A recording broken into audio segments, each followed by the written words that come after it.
What's going on, guys? Steve Blake here, and I just got a Corvette Stingray dropped off courtesy of Chevrolet.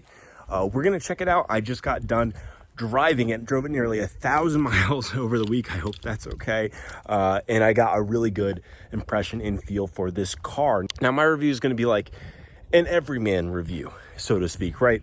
There's already people that review cars. I'm not trying to be in competition with them or their channels or their opinions, but I'm someone that's out of pocket, bought and driven a lot of cars all across the board and spectrum. I love cars. I'm excited about them. And this car, I'm really, really excited about. So we're going to do an impression with driving. We're going to talk about storage. We're going to talk about, how much of a daily car this is, where it lines up with things and its price point. And, hopefully it's enough to help you with the buying decision, or at least consider this car in the future. And spoiler alert, I think it's excellent. So first and foremost, let's just talk about styling. Okay. For most people, I'm 28, 29 years old. We've all known, I would say my generation, we all have the uncle, the neighbor that had a Corvette. And from the 90s, 2000s, up until now, Corvettes have kind of had a certain look and certain feel, and it's that sort of garage queen car that, I associate with, someone that's, of boomer age driving. This is not this car. Now, I don't know, if Chevrolet, clearly, they overhauled the design. And I think the intention was to get people that are, my age, where, they're able to consider their first sports car, and maybe they were looking at, Lotus or McLaren or R8 or something in this like two-door, really seamless, Lexus. And again, the price point much, much, much lower. So as tested, and I'll say this again and again, about $80,000. But these cars, just with nothing, bare bones, have some of the most beautiful styling. And I will say, I parked this car when I was getting lunch. I went to go see a movie and parked it.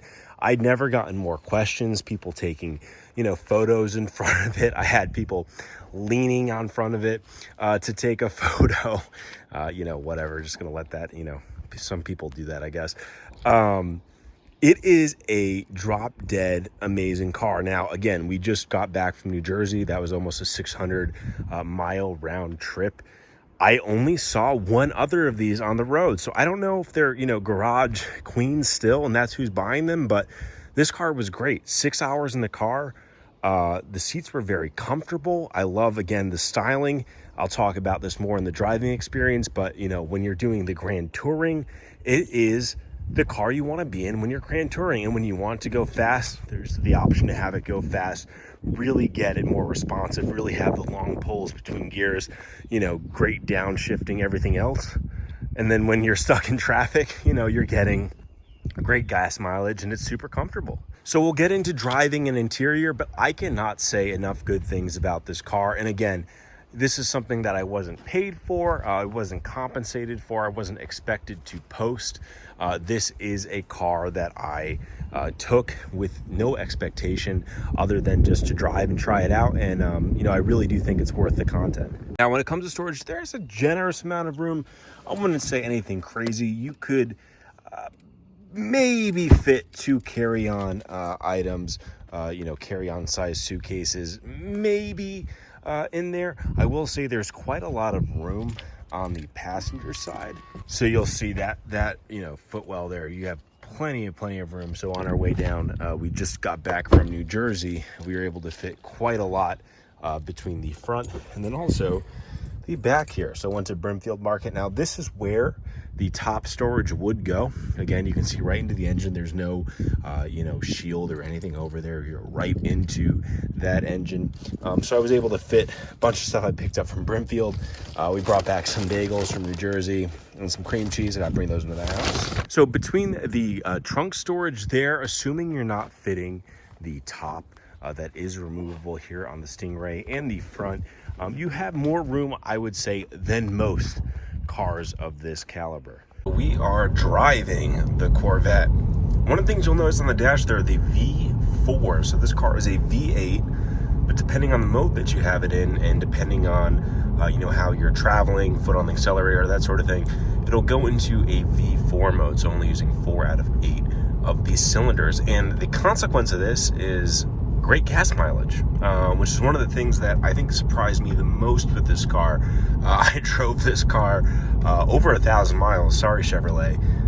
Really wanted to, break this car and get a lot of use. And, with gas being so expensive, V8 cars that I've had before, with similar horsepower, even V6 cars with similar horsepower, don't touch this Corvette in terms of gas mileage, which is crazy, and I think adds to a lot of the practicability of this car. The other thing that I'll say is that the styling in here, again, this is as optioned, just shy of $77,000 before shipping. This car is exceptionally well built. JDM cars, even some of the American cars, even in the Ford Raptor, right? That was one of my major complaints, was the interior just wasn't quite up to par with what we might expect. But I really feel like I'm driving a luxury high-performance car in here. And my only one gripe is that the steering wheel's wrapped in, and I think kind of like a suede. I'm not exactly sure if this is Alcantara or not. But the little ring here to denote like where this steering wheel's at 12 o'clock is also black. Not quite sure why that's like that.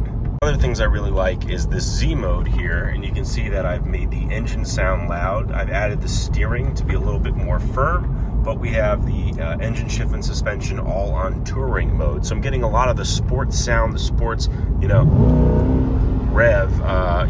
We won't get quite high RPMs because, again, in sport mode or even track mode, you have a much higher shift.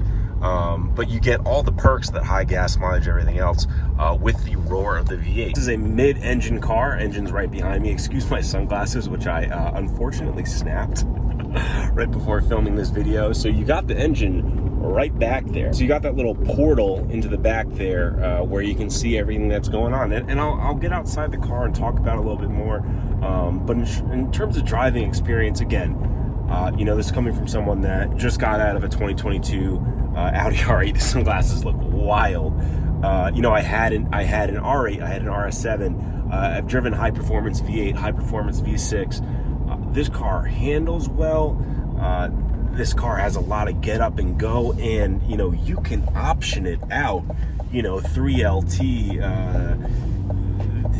They're coming out with, I think, the ZLT standard right now. There's going to be even more high performance one. You could get almost every option in the book and still be sub 6 figures on these cars.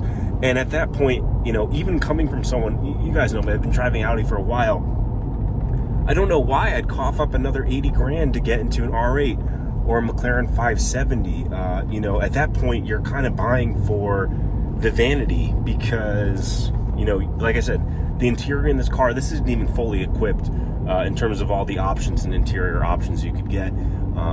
But if you're gonna really go all out, you're still pocketing at least $70,000 or $90,000 on a performance car that gets 30 miles per gallon. To me, it's a no-brainer, and I'm really glad that I got to try this car out too. Because here's the bad thing about this car, and one of my major gripes is, yes, it's a great value. Good luck getting one for retail. So that's kind of really the monkey wrench in the equation here is, for the value, for the price point, for the sticker, phenomenal.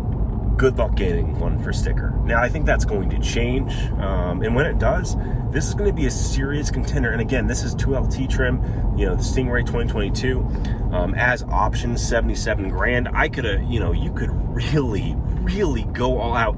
And that was another thing I was really, I guess, impressed with, but also a little bit blown away. Like, I've done builds for different cars before. Again, my experience is mostly Audi, mostly Ford, and there's limited options, limited things you can do to customize them without going to an Audi exclusive color or some of their programs there.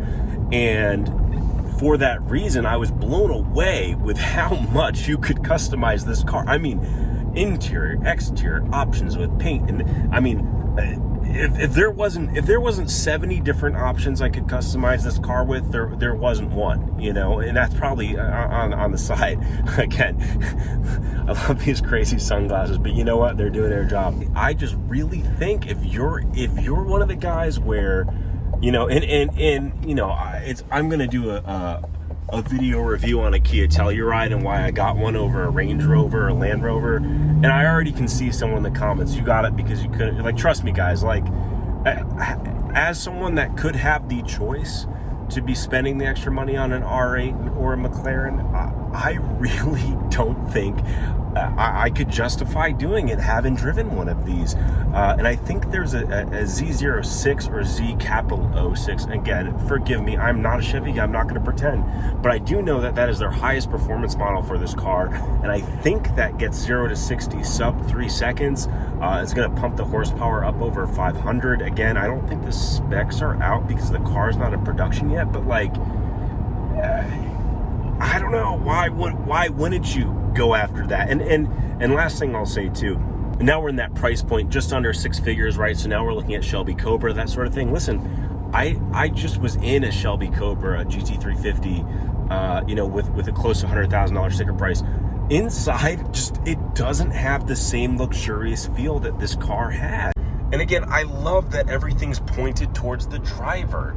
You've got all the dials towards the driver, the screens toward the drivers, the heads-up display you can see there. And the passengers got plenty of room, but you got this clear divide between I'm in the cockpit, I'm the one driving, and you know, you hold on in there and don't let your head get hit back too much. So that's going to conclude this review. Going to end with a slideshow. I had such an amazing time test driving this car, and I want to thank Chevrolet again for getting it out to me. Hopefully there will be more cars to try out in the future. If there was a question that you had that I did not address in the video, drop that down below in the comments. And thank you guys, as always, for your time watching this video. T Blake signing out. I will catch you guys soon. Peace.